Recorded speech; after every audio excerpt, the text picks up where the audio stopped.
I'd like to welcome Godwin Liwayo, who is going to join us in this conversation. Godwin, welcome.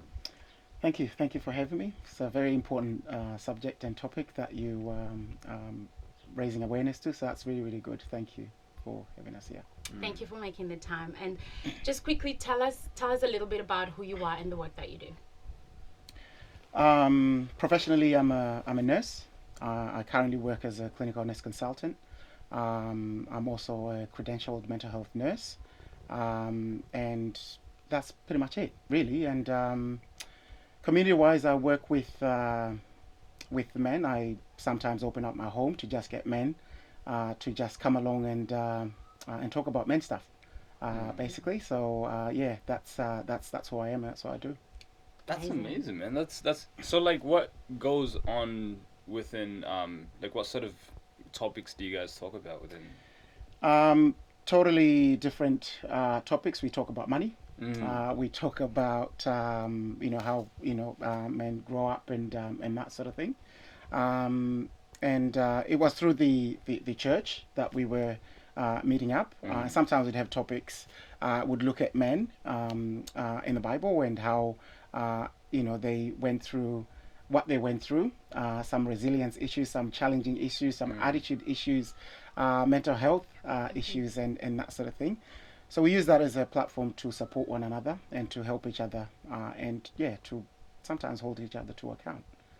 And do you find that, I mean, we were talking before, and there's this thing about being a man and just, and not relating very well to the issues of mental health.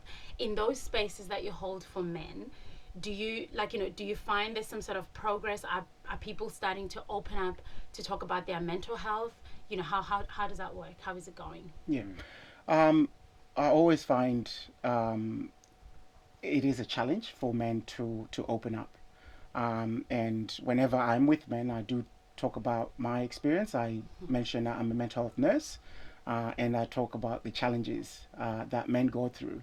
And that's one of my motivators actually for wanting to lead that space with men.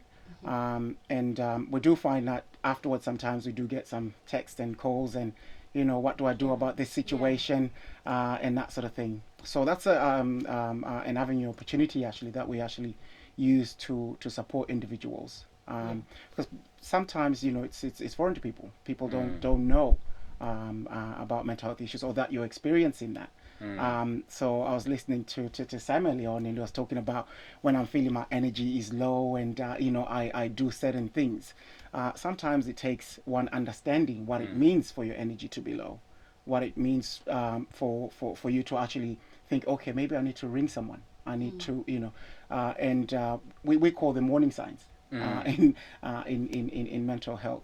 And we were talking about three dials that I usually use: the emotional dial, the physical dial, and there's the spiritual dial.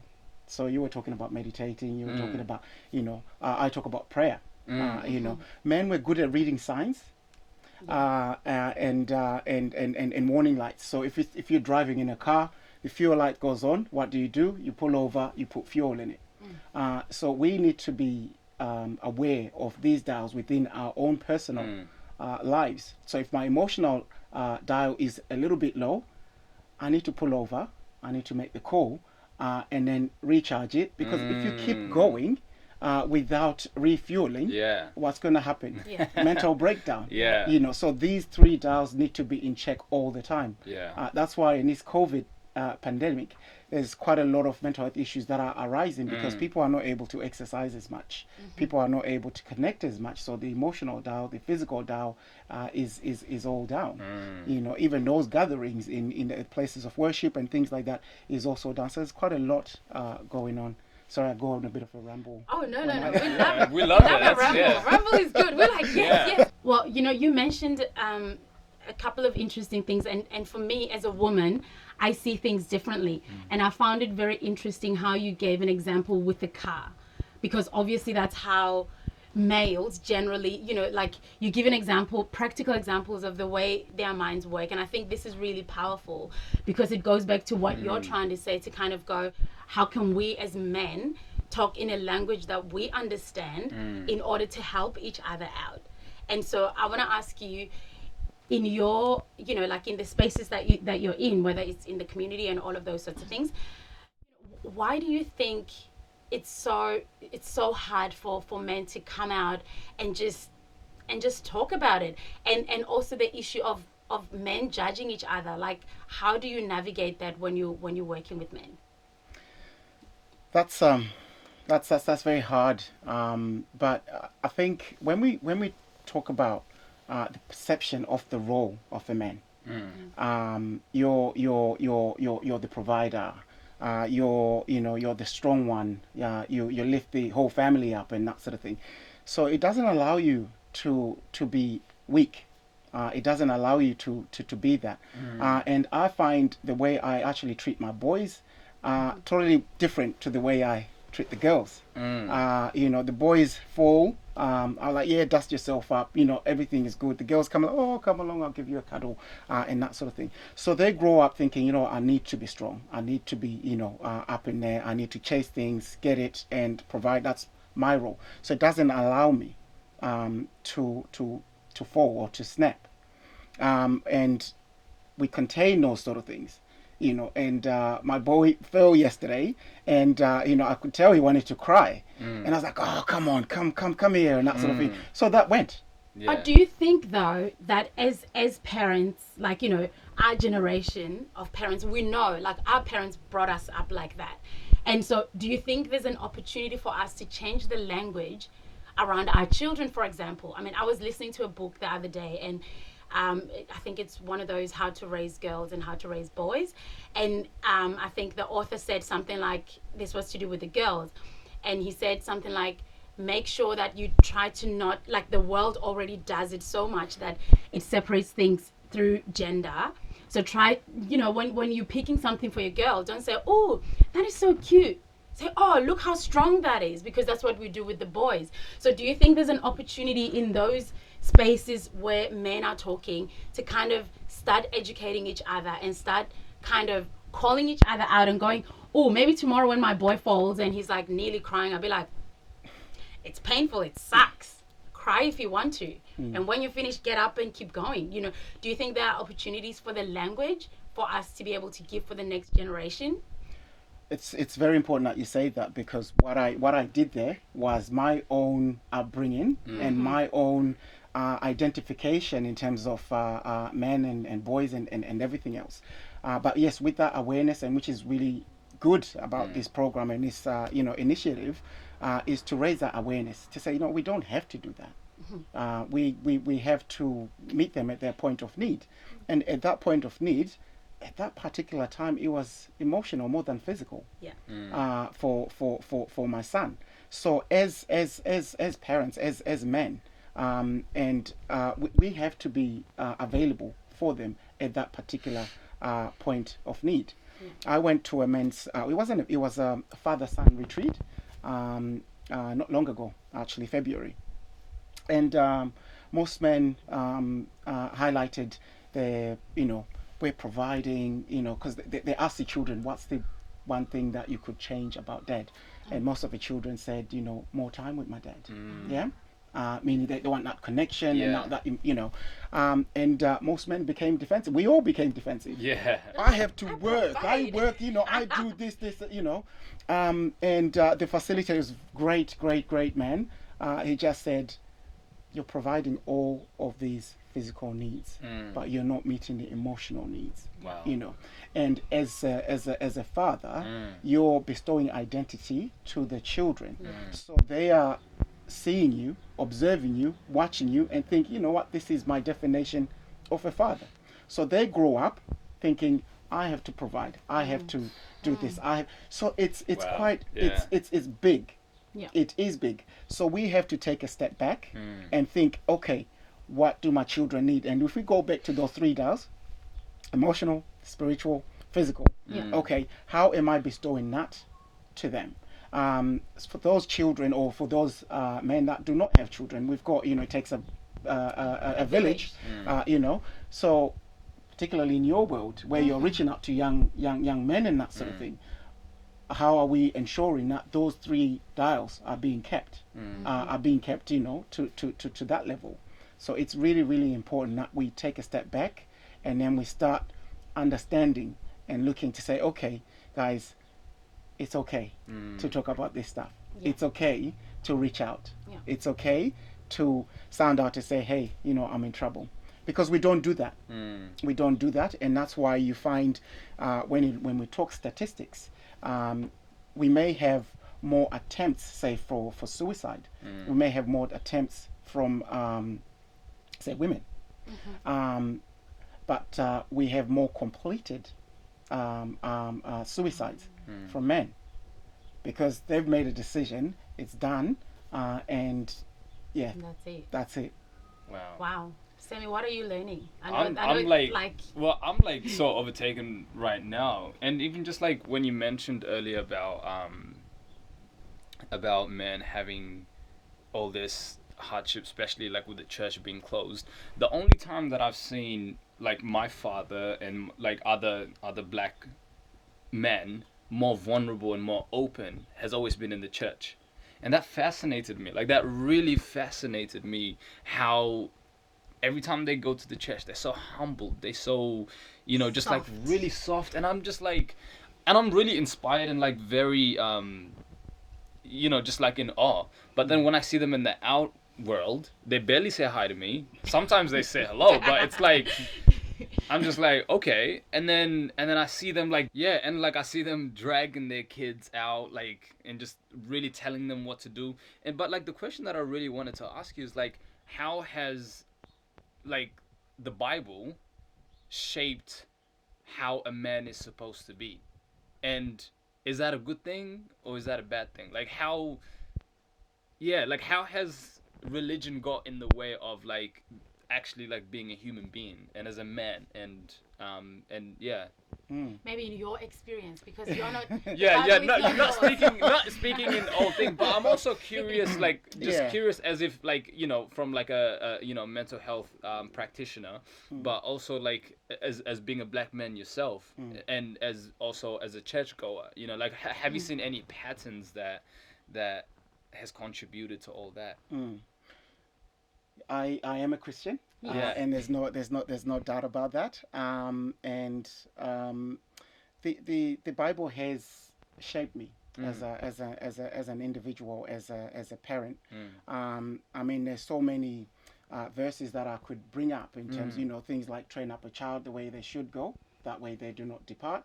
So if we want to see good values in children and things like that, we start them young, and that's something that psychology has actually identified as well. That you start the things young, and they grow up in those values and that sort of thing. There's so many men in the Bible who full of mistakes, but what the Bible essentially talks about is you're never too far gone to change. And one of several of the key figures in the Bible who are perfect examples of what it is in terms of being a man and that sort of thing. They're riddled with mistakes. But they've known that I can come back and I can be exonerated and I can be saved. Some of the key things that do affect us as men is when we fail. Yeah. We take that real hard because we're built for success. We're not supposed to be making mistakes and things like that. When we do make mistakes, there's a bit of a challenge there. Who do I talk to? Embarrassment, guilt, all that stuff. So we then internalize things and we don't speak up. I look at, say, King David in the Bible, made a massive mistake, and he had someone come to him and say, gave him a bit of a riddle, and then he said, oh gosh, this person deserves to be punished, 100 times, whatever. The prophet who had come to him then said, it is you. And instead of saying that, he's like, I'm really, really sorry. He then found his repentance and was able to then pursue his purpose. All right. Now, I find that as a man, I should be allowed to make mistakes. I should be allowed to fall back. And I talk about the difference between strength and resilience. Strength does not allow you to snap, does not allow you to bend. Okay, resilience allows you to fall and get back up. Yeah, and those are the key examples that I take from the Bible that do shape me as a man, where I fall back but get back up. And the thing that comes out of that as well is he allowed someone else to talk to him at his point of need. Right. Sometimes men, we don't do that. We don't have accountability partners. So if I don't have anyone to talk to, what am I going to do?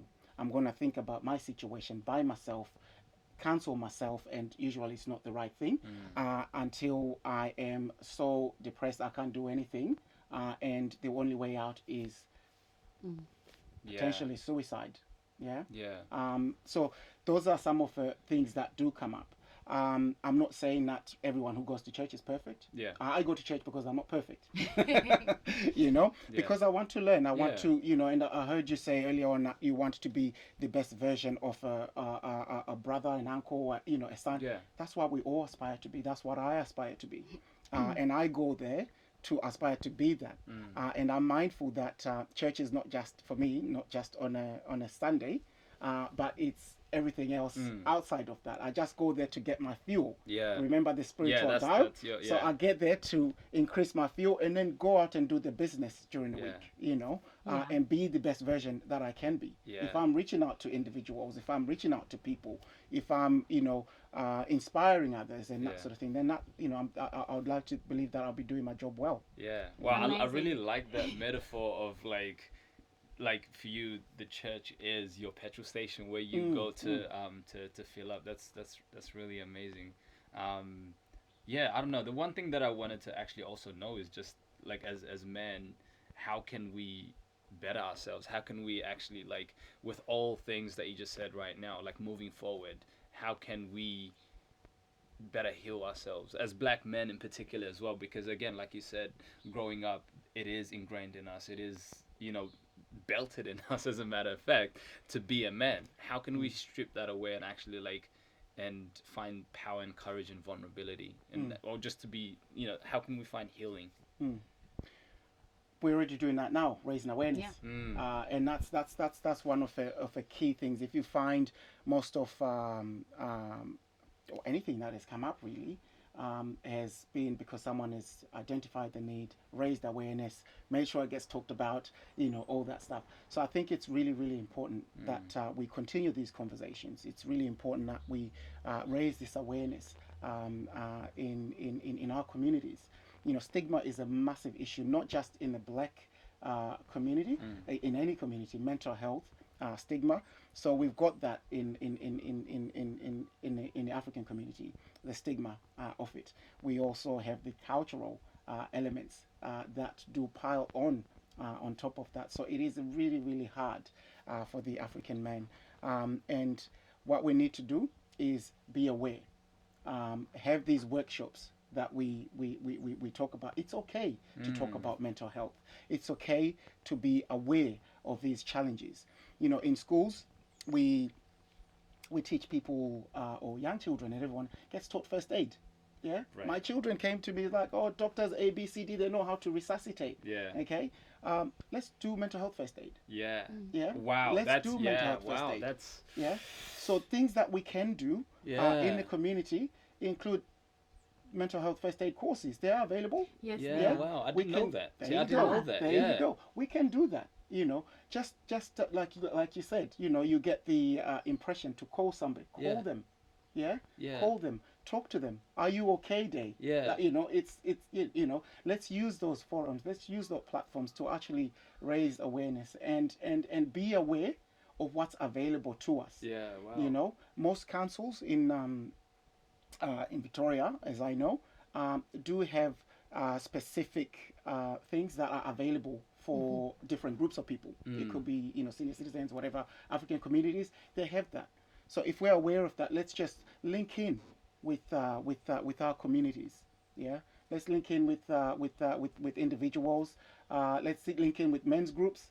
there are men's groups around, because you do pick up certain things. Now, if you attend a men's group, say you come to one of our men's groups, for example, and been very quiet, not really engaging, and that sort of thing. There's two things that could happen. One, you could ring another man in that group and say, hey, how are you going?